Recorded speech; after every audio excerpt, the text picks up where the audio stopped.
एकनाथ शिंदे मंत्र्यांच्या कामकाजावर लक्ष ठेवणार आहेत।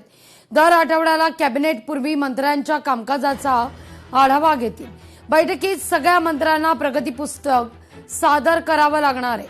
प्रलंबित प्रश्न, निर्णयांची अंमलबजावणी याचा आढावा घेतला जाणार आहे। सरकारच्या निर्णयांना गती देण्याचा एकनाथ शिंदे यांचा प्रयत्न आहे। आता या सगळ्या मुद्द्यावर राऊतांनी पलटवार केला आहे। त्यांच्या स्वतःचं प्रगती पुस्तक कोण तपासणार? उपमुख्याध्यापक आहेत ना ते त्यांच्या गटाचे, त्यांचं कोण तपासणार? हे आधी उत्तर द्या। उपमुख्याध्यापकच जर नापास असतील कामामध्ये, त्यांच्या प्रगतीमध्ये, तर ते त्यांच्या मुलांचं काय तपासणार? विद्यार्थ्यांचं? संपूर्ण त्यांचं मंत्रिमंडळ नापास आहे। मुख्यमंत्र्यांसह स्वतःचं प्रगती पुस्तक आधी उपमुख्यमंत्र्यांनी तपासायला पाहिजे आणि मग मंत्र्यांचं। मंत्री तर नापासच आहेत ना।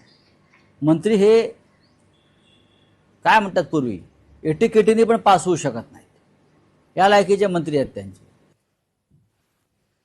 सह्याद्री अतिथीगृहावर आज दुपारी 3 वाजता महत्वाची बैठक आहे। मुख्यमंत्री फडणवीस यांच्या उपस्थितीत ही बैठक होणार आहे।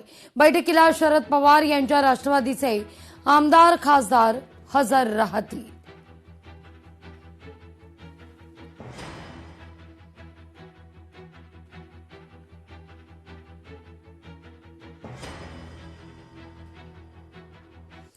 मोहन भागवत यांनी देशाच्या स्थितीबद्दल भूमिका मांडावी, जागतिक लोकशाहीच्या व्यासपीठावर भूमिका मांडावी, खासदार संजय राऊत यांचं आवाहन आहे। सरसंघचालकांनी देशाच्या स्थितीबद्दल भूमिका मांडावी असं ते म्हणतायत।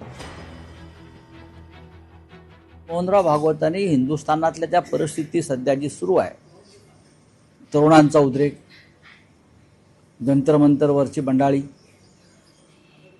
तरुणांवर झालेला पॅलेट गनचा हल्ला, टिअर गॅस आणि ओव्हरऑल संपूर्ण देशामध्ये अनेक शहरामध्ये तरुणांचा सुरू असलेला विद्रोह, हे लोकशाहीसाठी अत्यंत महत्त्वाचं घडामोडी या देशामध्ये घडत आहेत। आणि अमेरिकेत मोहनराव भागवत या विषयावर बोलतील। भारतात जरी बोलले नाही तरी अमेरिकेत जाऊन ते बोलतील अशी मला अपेक्षा आहे। रिक्षा चालकांना आव्हान देण्यापेक्षा रिक्षा चालकांच्या समस्या सोडवा, राऊत म्हणतात। रिक्षा चालकांच्या शिष्टमंडळाची भेट घ्यावी असंही राऊतांनी सुचवलंय।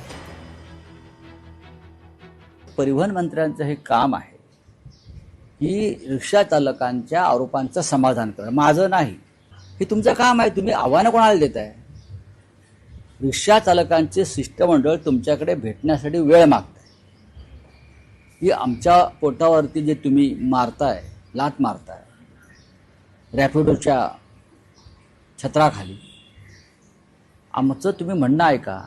परिवहन मंत्र्यांना रॅपिडो बरोबर बैठक घ्यायला वेळ आहे, पण मराठी रिक्षा चालक आहेत महाराष्ट्रातले, त्यांचं ऐकायला वेळ नाही।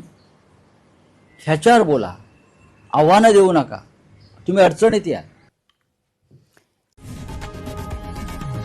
लोकशाही मराठी ऐका, पहा, जागरूक रहा।